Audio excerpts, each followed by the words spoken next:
काम करतात आणि त्यामुळे मी पुन्हा एकदा सगळ्यांना मनापासून खूप खूप शुभेच्छा, मनापासून सगळ्यांचं सर्व मतदारांचं मनापासून अभिनंदन। आज मैं महाराष्ट्र के तमाम मतदाताओं को बहुत बहुत धन्यवाद देता हूँ, उनका अभिनंदन करता हूँ, क्योंकि ये विक्ट्री जो है ये लैंडस्लाइड विक्ट्री है।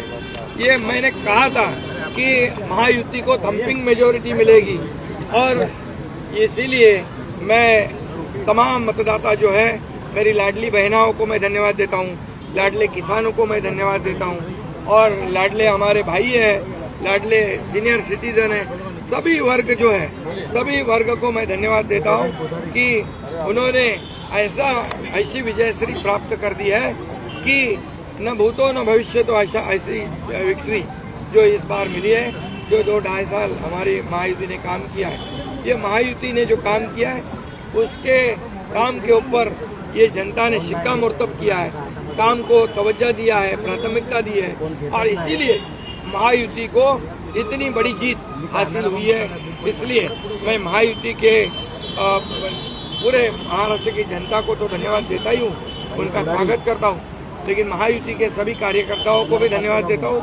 उन्होंने जो काम किया है बहुत ही बढ़िया काम किया है और इस चुनाव में हमारे महायुति को जिताया है, इसलिए मैं बहुत बहुत उनका आभारी हूँ।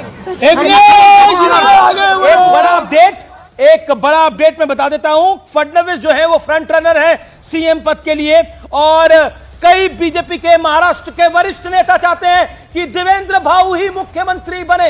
यह बड़ी खबर है इस समय की देवेंद्र फडणवीस फ्रंट रनर हो सकते हैं सीएम पद को लेकर, यह बहुत बड़ी खबर है। दिल्ली भी चाहता है कि फडणवीस मुख्यमंत्री बने और एक चीज बहुत इंटरेस्टिंग है, बीजेपी 128 सीटों के साथ सिंगल लार्जेस्ट पार्टी तो है ही, लेकिन पूरा अलायंस को ऊपर खींच रही है। एकनाथ शिंदे का प्रदर्शन भी बहुत बेहतरीन है। दो ताकतें हैं अमीश जो इस वक्त देवेंद्र फडणवीस के फेवर में है। पहली ताकत तो आंकड़े हैं, दूसरी ताकत संघ की मेहनत है।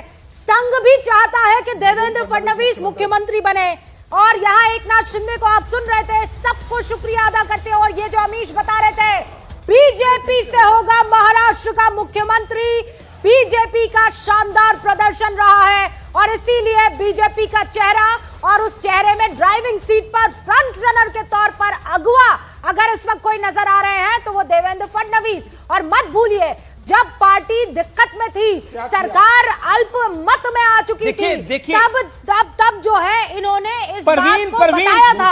एक और नाम है परवीन दारेकर। एक सेकंड, एक और नाम है परवीन दारेकर, जिन्होंने कुछ देर पहले बयान दिया कि फडणवीस को मुख्यमंत्री बनाना चाहिए। इसके अलावा पार्टी के कई जो विधायक जीत के भी आ रहे हैं, उनके मन की भी यही धारणा है कि फडणवीस बने, क्योंकि उन्होंने सिंगल हैंडेडली मोदी के साथ, अमित शाह के साथ, जगत प्रकाश नड्डा के साथ महाराष्ट्र में एक बड़ा काम किया है और संघ भी चाहता ही, इसमें कोई दो राय नहीं। ओके, अभी 12:16 हो रहे हैं। जिन दर्शकों ने अभी न्यूज 18 इंडिया को स्विच ऑन किया है, आपके लिए सुबह से अब तक जो भी घटनाक्रम हुआ है सामने।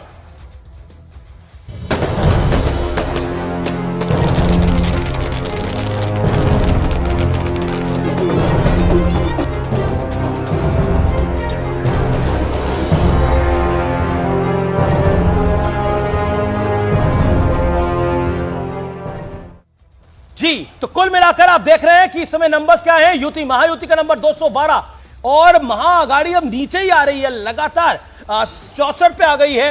ये 70 को पहले ब्रीच करा, 65 को ब्रीच कर दिया है और कांग्रेस का पॉलिटिकल डिबैकल हो गया। कांग्रेस अंडर 20, एनसीपी शरद पवार 15 के आसपास है।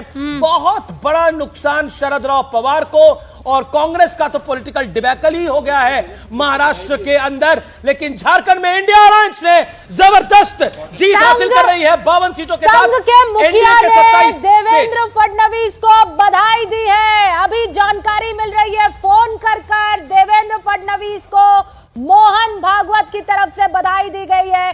सुजी बहन, अमित शाह ने बधाई दे दी है। सबसे पहले मां का फोन आया, लाड़की बहना में देखिए, सबसे पहले मां ने फोन किया देवेंद्र फडणवीस को, कहा मैं शाम को आता हूं, 3 बजे वो बीजेपी हेडक्वार्टर जाने वाले हैं। मोहन भागवत फोन कर चुके। सुजी बहन, बधाई। अभिनंदन हमारे मतदाता को और महाराष्ट्र की जनता को। हमने कड़ी मेहनत की, हमारे पास विरासत थी, हमारे पास मेहनत थी, नीति थी, नियम थी और हमने लगातार उसके पर काम किया। लोकसभा का सेटबैक हम खड़े हो गए और देखा कि क्या दिक्कत थी और हमने डेवलपमेंट की। अरे उन सब में बात कर लेंगे ना सुजी बहन, पहले ये बताइए सीएम शिप के बारे में बताइए। अभी सीएम देखिए, मैं शिव सैनिक हूँ। ये विक्ट्री जो सारी स्कीम हमने लागू की थी, सीएम साहब एकनाथ राव जी शिंदे के सामने हमने लागू की थी। हर घर घर सरकार जो हम गए थे, अरे मैं सारी बातें मान गई। आप ये कहना चाह रही है कि everything is Eknath Shinde. In case no, you tell me one thing Suji बहन, इन केस एकनाथ शिंदे को ऑफर किया जाता है डिप्टी सीएम पद, है तो फिर आप लोग क्या करेंगे? टाटा बाय बाय कर लेंगे महायुति को? अरे भाई, हमारा तो फेविकॉल का जोड़ है भैया, ऐसे कैसे टाटा बाय बाय? हम सबसे पुराना हमारा गठबंधन है, भूल गए आप? इसलिए हम तो साथ जुड़े हैं फेविकॉल के साथ। We are a very mature leadership, हम साथ में चलेंगे कदम से कदम मिलाकर। और देखिए 5 साल में विकसित भारत को 1 ट्रिलियन इकोनॉमी। जी, लेकिन एक बड़ा अपडेट दे देते हैं। देवेंद्र फडणवीस बीजेपी के ऑफिस 3 बजे आप पहुंचेंगे, ये बड़ी खबर है। इसके अलावा वर्ली सीट पर क्लोज कंटेस्ट लगातार चल रहा है। क्लोज कंटेस्ट लगातार चल रहा है। वोटों से उद्धव ठाकरे के बेटे आदित्य ठाकरे 8वें राउंड के वोटिंग के बाद आगे आ पाए हैं। महज 653, 653 वोट, छोटा मार्जिन है। अनीश गडवे काय झालं? नाही, चांगलं झालं जे काय झालं। आता महाराष्ट्राच्या जनतेने निर्णय घेतलेला आहे ते चांगलंच झालं, ऐसा ही मैं बोलूंगा। हाँ? सुनिए, अभी भी देखिए, वैसे भी 29 राउंड है टोटल। अभी भी अगर हम लोग देख रहे हैं तो 21 जगहों पे शिवसेना आगे चल रही है, 21 जगहों पे। और अभी भी मैं जो देख रहा हूँ इलेक्शन कमीशन के, मैं खुद भी खुद स्टूडियो में आने की मैं सोच रहा था, लेकिन मैं खुद काउंटिंग में था तो मैं नहीं वहां पे आ पाया। लेकिन जैसे मैंने आपको एक शुरुआत बताता हूँ, बैलेट वोटिंग के लिए मैं ठाणे से मैं खुद काउंटिंग में था। ठाणे में जब बैलेट वोटिंग काउंट की गई तो आप राउंड की बात कर रहे हैं, लेकिन संजय राउत कह रहे हैं चुनावी दोबारा कराना चाहिए बैलेट पेपर से। चलिए देखिए ना, हर एक की अपनी अपनी राय है। मैं अपनी यहाँ पे फिलहाल राय रख रहा हूँ जो मैंने देखा है, क्योंकि मैं खुद सेंटर के अंदर था, काउंटिंग सेंटर के अंदर था। जस्ट अभी आधे घंटे पहले मैं बाहर आया हूँ सेंटर से, ठाणे 148 विधानसभा से मैं अभी बाहर आया हूँ। बैलेट में हर जगह है हम आगे है। अगर आप देखोगे तो संजय राउत जी ने जो कहा है, मैं उसको यहाँ पे कहीं क्रॉस नहीं कर रहा हूँ, लेकिन बैलेट में हम हर जगह एक आगे है। तो इसको भी थोड़ा सोचना चाहिए कि ऐसा क्यों होता है हर बार बैलेट में आगे चलते हैं। भाई please don't say this, ballot में हर बार शाजिया इल्मी की पार्टी आगे रहती है, तो क्या करें वो? झारखंड में अब देखिए, अब झारखंड के अंदर इंडिया अलायंस जीत रहा है, 50 सीटें उनकी हैं, 28 बीजेपी की हैं, तो क्या करेंगे इसके अंदर? कमाल की बात है ये तो। This is absolutely wrong. आप पूरी बात सुन लीजिए मेरी। मैंने कहीं नहीं कहा है, मैंने लोकसभा में आप जीत के आए, बीजेपी ने थोड़ी बोला कि ईवीएम खराब था, या शिंदे सेना ने बोला ईवीएम खराब था। ऐसा है, मेरे अजीत पवार की धर्मपत्नी चुनाव हार गई, अजीत पवार ने बोला ईवीएम खराब था क्या? मुझे थोड़ा अपना बात बिल्कुल आप अपनी बात रखिए, लेकिन लॉजिकल तो रखिए।